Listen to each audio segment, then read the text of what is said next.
ensemble de la Nouvelle-Calédonie est un chemin qui prend corps.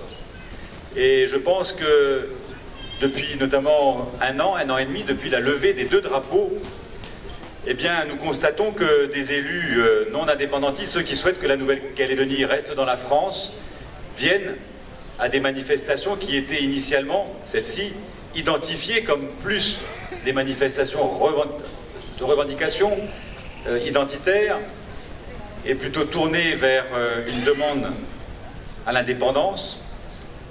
Donc nous sommes présents, et depuis quelque temps également, et je m'en félicite, eh bien, des élus indépendantistes sont présents à des cérémonies patriotiques avec beaucoup de drapeaux français sur la place Birakem. Et je crois que cela, c'est un bon signe pour la Nouvelle-Calédonie parce que nous parlons, nous évoquons ensemble des sujets parfois douloureux. Puis, bien évidemment, la poignée de main du 26 juin 88, depuis l'accord de Nouméa du 5 mai 98, c'est que de plus en plus, nous nous parlons.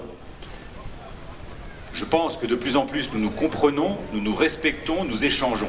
Et ça, véritablement, c'est la recette de la paix.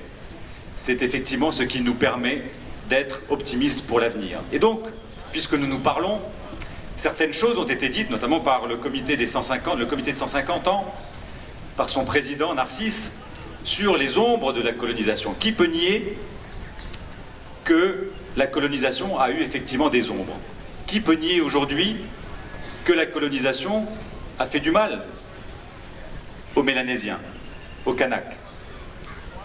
Mais si nous voulons construire ensemble, il faut donc également constater que la colonisation aussi a fait du bien à l'ensemble des Calédoniens et notamment aux Kanaks. Et je le dis parce qu'il faut qu'on se dise les choses. Et je le dis bien sans agressivité, sans haine, au contraire, avec cette volonté que nous nous expliquions. Et je crois sincèrement que la montée des 2 drapeaux, beaucoup décriée par certains, il y a un an et demi, un peu moins probablement aujourd'hui, eh bien je comprends que c'est une aspiration à une dignité de certains hommes qui vivent, hommes et femmes, qui vivent sur cette terre. Je l'entends.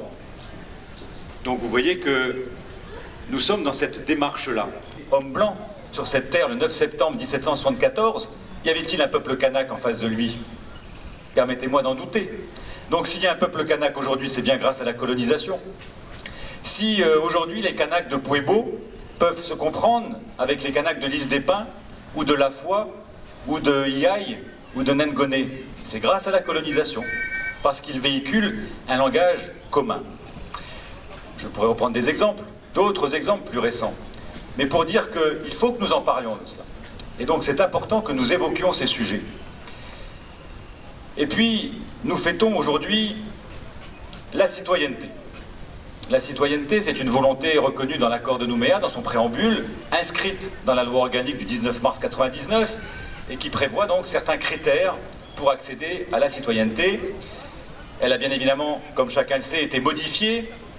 Certains diront, et je le dirai unilatéralement, le 17 février 2007, par le Congrès, par le Parlement réuni en Congrès, pour geler cette citoyenneté. Alors cette citoyenneté est un moyen de reconnaissance entre celles et ceux qui veulent durer et qui veulent vivre durablement sur la terre de Nouvelle-Calédonie. C'est une avancée. C'est un moyen pour nous de voir effectivement que nous avons un passé en commun et que nous essayons de construire également un avenir en commun. Mais puisqu'on se dit les choses, il faut quand même savoir que la citoyenneté calédonienne est la citoyenneté, la seule au monde, la plus fermée. On ne peut y accéder ni par mariage, ni par naissance, ni par une certaine durée de présence en Nouvelle-Calédonie, puisque la grille est tombée en novembre 1998. On doit se dire les choses. Donc, fêter la citoyenneté ici, c'est également fêter, c'est pas mon cas, l'exclusion de certains Calédoniens qui sont depuis maintenant plus de 10 ans sur cette terre de Nouvelle-Calédonie, qui ont fait souche en Nouvelle-Calédonie. C'est également avoir une pensée pour les femmes et les hommes qui se sont mariés avec des citoyens calédoniens et à qui on ne reconnaît pas cette citoyenneté calédonienne. Chaque chose se fait en son temps.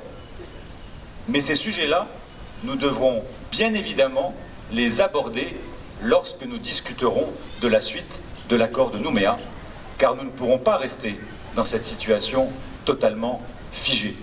Cette citoyenneté calédonienne, elle doit être dynamique, elle doit être porteuse également de partage de valeurs, mais elle doit être, comme toutes les citoyennetés du monde, également accueillante, avec aussi, bien évidemment, et je l'entends, cette préoccupation des Kanaks de ne pas être rendus encore plus minoritaires sur leurs terres. Donc tout ceci doit être discuté, et je pense sincèrement qu'avec la maturité que nous avons, les femmes et les hommes politiques, eh bien, nous pouvons discuter de sujets qui sont parfois très divergents, parfois très opposés, mais nous avons cette chance en Nouvelle-Calédonie de pouvoir se parler. À un moment, nous avons dit stop à la violence, les uns les autres. Nous avons dit nous allons nous respecter, nous allons travailler ensemble. Ce n'est pas simple. Nous allons dialoguer, nous allons nous écouter et nous allons construire ce qu'est la Nouvelle-Calédonie depuis 23 ans. Je vais vous faire une anecdote. Depuis que je suis député, j'ai la chance d'avoir des entretiens particuliers, en tête-à-tête, avec des femmes et des hommes qui viennent en Nouvelle-Calédonie. Président de l'Assemblée nationale Bernard Accoyer, ministre de l'Éducation Luc Châtel, président de la République Nicolas Sarkozy, Premier ministre François Fillon, député de gauche Claude Barthelone, président du Conseil général de Seine-Saint-Denis. Je pourrais encore compléter cette liste. Eh bien, nous pouvons nous dire à nous Calédoniens que ces élus de métropole, qui ont pour certains de très hautes responsabilités, certains qui ne partagent pas mes convictions comme certains du Parti socialiste, sont, pour prendre un terme un peu de la vie courante, bluffés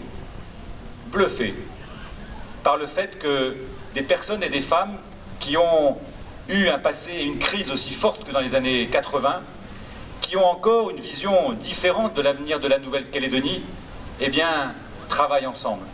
Notamment, Monsieur le Président du gouvernement, que ces élus, tous les mardis, et même à plusieurs reprises dans le cadre de séances de collégialité, eh bien, sont autour d'une table et discutent de sujets, échangent leurs divergences. Je peux le dire que ça, c'est effectivement une grande chance pour la Nouvelle-Calédonie, une grande chance pour les jeunes Calédoniens, parce que nous avons fait preuve de responsabilité et de maturité. Il faut donc que nous continuions ainsi à nous dire les choses posément.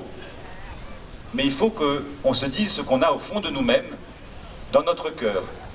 Et là, véritablement, comme c'est le cas d'ailleurs depuis quelque temps, depuis longtemps, mais plus peut-être depuis quelque temps, eh bien là, nous pouvons nous dire que, avec cette volonté de construire la Nouvelle-Calédonie ensemble, dans le respect de ces deux légitimités symbolisées par ces deux drapeaux qui sont devant nous, le drapeau tricolore, porteur d'une légitimité, porteur de valeurs, la liberté, l'égalité, la fraternité, et le drapeau identitaire kanak, drapeau indépendantiste, porteur également d'une légitimité d'hommes et de femmes qui étaient là lorsque d'autres sont arrivés, et qui ont également des valeurs symbolisées par ce drapeau.